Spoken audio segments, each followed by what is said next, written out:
वो संविधान बचाओ जो हम लोग एक रोड मार्च करेंगे, फ्लैग मार्च निकालेंगे, तो उसमें संविधान बचाओ इसलिए कहा गया कि संविधान को छेड़छाड़ करने के लिए जो केंद्र में बैठी हुई सरकार है उसका मंसूबा ठीक नहीं है। मतलब संविधान को खत्म करने की तो बात नहीं की जा रही, संविधान में कुछ संशोधन करने की चर्चा हो रही है। तो इसमें संविधान खतरे में है, इसका मतलब गणना के बाद आरक्षण की मैं चर्चा कर रहा हूँ। आरक्षण, जहाँ तक जातिगत आरक्षण की बात हो रही है, तो हर जाति में गरीब और अमीर तबके के लोग हैं। तो कहीं ना कहीं आर्थिक दृष्टिकोण से अगर देखा जाए तो अगर आरक्षण उनको दिया जाएगा तो वो भी बराबर आ सकते हैं।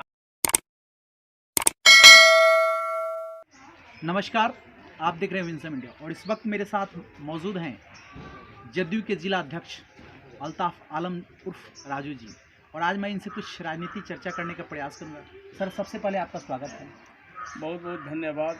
विंसम इंडिया चैनल के तमाम लोगों को मैं हार्दिक बधाई देता हूं कि आपका चैनल हमेशा सच्चाई की ओर जाता है और सच्चाई को दिखाता भी है।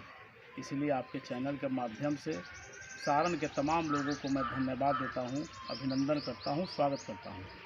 सर, मैं एक बात जानना चाहता हूँ, 6 दिसंबर को आंदोलन करने वाले हैं, रैली निकालने वाले हैं, तो थोड़ा इस पर हम चाहेंगे कि आप खुलासा कीजिए कि क्या सोच करके, क्या किस वजह से आप लोग आंदोलन कर रहे हैं। देखिए, पार्टी के निर्देश हो गया कि 6 दिसंबर को संविधान बचाओ जो हम लोग एक रोड मार्च करेंगे, फ्लैग मार्च निकालेंगे, तो उसमें संविधान बचाओ इसलिए कहा गया कि संविधान को छेड़छाड़ करने के लिए जो केंद्र में बैठी हुई सरकार है उसका मंसूबा ठीक नहीं है।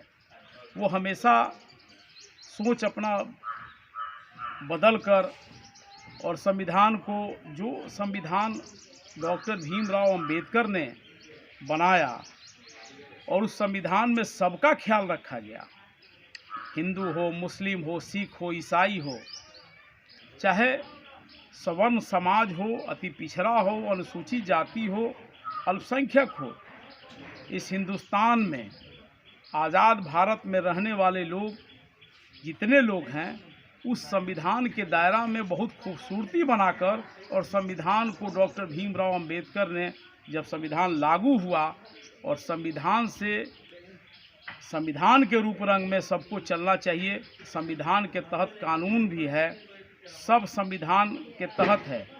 संविधान नहीं रहेगा, देश नहीं रहेगा, तो हम सब कहाँ से रहेंगे। इसीलिए यह भाजपा का जो नीति है वो संविधान के प्रति अच्छा नहीं है। तो संविधान, मतलब संविधान को खत्म करने की तो बात नहीं की जा रही, संविधान में कुछ संशोधन करने की चर्चा हो रही है। तो इसमें संविधान खतरे में है, इसका मतलब हम नहीं समझ पा रहे हैं। नहीं, इसको बारीकी से आप जब जानिएगा तो हम लोगों ने तो देखा है कि हिंदू राष्ट्र बनाने की बात भारतीय जनता पार्टी और संघ के लोग जो करते हैं, तो क्या मैं पूछना चाहता हूँ ये हिंदू राष्ट्र है कि नहीं है, यह भारत।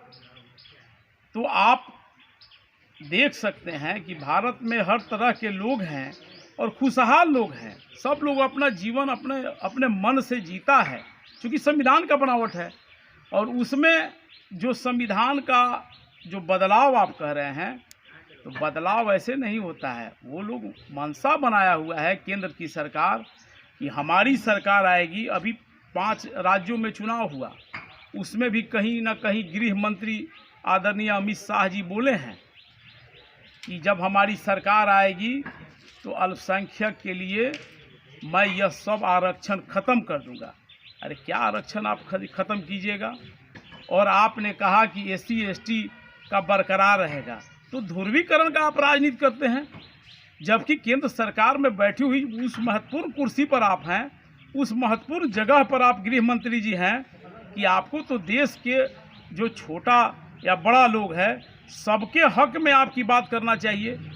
आप ऐसे पद पर हैं और आप तुष्टीकरण की बात करते हैं, आप आरक्षण हटाओ, आप आरक्षण विरोधी बात करते हैं।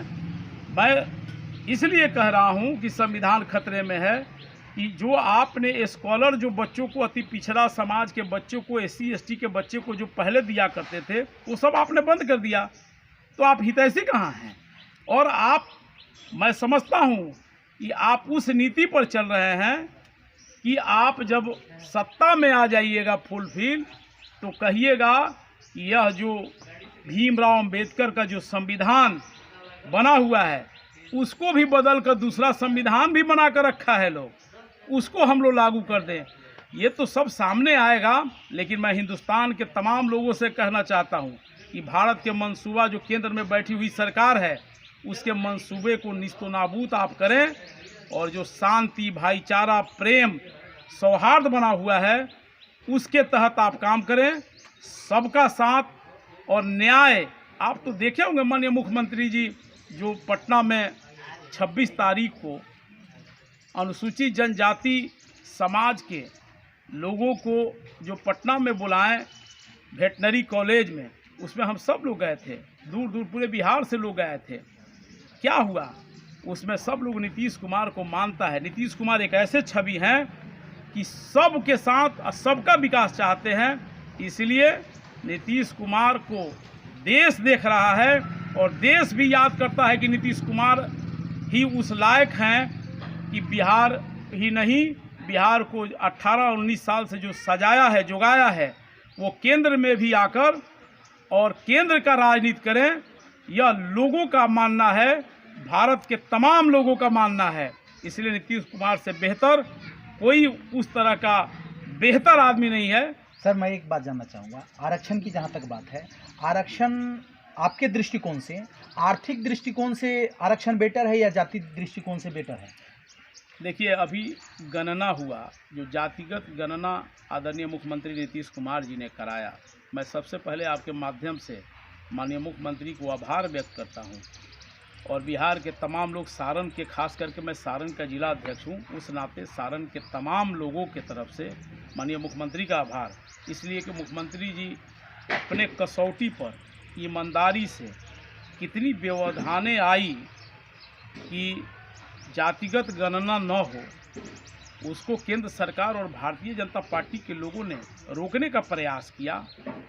तो आपने देखा हाई कोर्ट में भी मामला गया, लेकिन अपने संसाधन से बिहार सरकार ने इसको जातिगत गणना लागू कराया।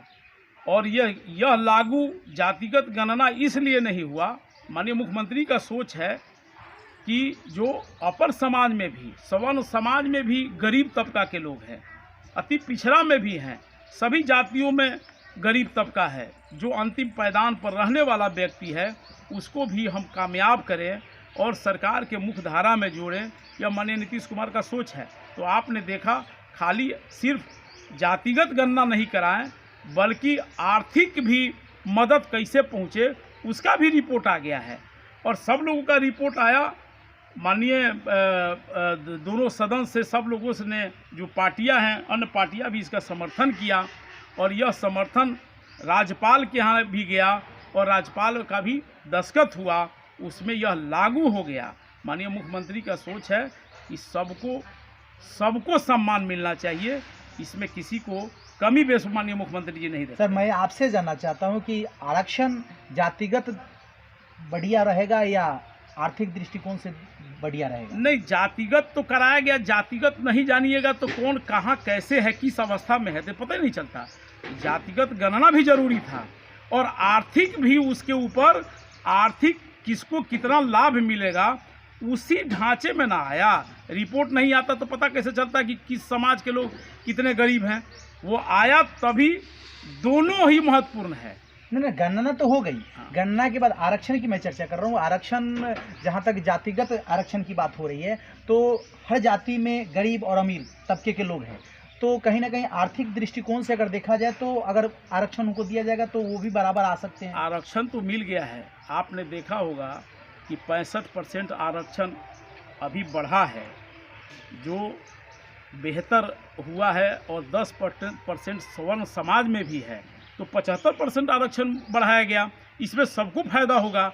इसमें जो आरक्षण है वो आरक्षण के अगर ज़रूरत हो, मैं तो कहता हूँ कि देश भी अगर जातिगत गणना कराए, आदरणीय प्रधानमंत्री जी भी इस गणना को अगर कराए भारत के, तो इससे बेहतर क्या होगा? सब जो आर्थिक कमज़ोर लोग हैं उनको भी मदद मिलेगा। यह कराना चाहिए, बहुत अच्छी चीज़ है। तभी ना पता चलेगा। इसलिए आरक्षण मिलना चाहिए। इससे भी अगर और आवश्यकता हो तो और भी आरक्षण बढ़ाया जाए ताकि लोगों को लाभ मिल सके।